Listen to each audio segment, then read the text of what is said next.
How did my relationship with my parents really shape what I wanted to do? I was very, very fortunate, number one, to have both parents. Number two, to have such great parents that were so empowering and were great role models. My father is my best friend.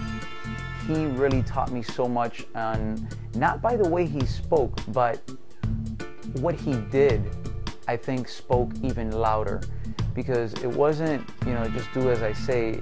I mean, he was doing that when we run cross country, when we'd do any sports. He was always there, participating, and not just participating, but whipping up on us. I mean, he made it more competitive, and I was like, yeah, that's my dad, that nobody can keep up with. And I was very proud of that. His persistence, his hard-headedness, for lack of a better word, his logical reasoning, his approach to making sure that you were just, you had integrity, you had character. Those were all very important things. Being a gentleman, I think that's really shaped who I was. And my mother, as far as being an amazing mother, I mean, the examples that she gave, one of the ones that really always stands out to me is I remember being in high school, and she decided to go back to college after I don't know how many years being out of college, and she says, I need to finish this. She had just started when she got pregnant with me, and so she started working. I'll never forget when she did that, because it did two things for our family. Number one, it made us, all the kids, there were 4 of us, be more independent. So all of us learned how to cook, all of us learned how to do laundry, do the dishes, take out the trash, cut the grass, because now she wasn't home. She wasn't home in the evenings to do those things, so we each had different chores. But I learned a lot, and more retrospectively, I don't think I appreciated it as much during that time.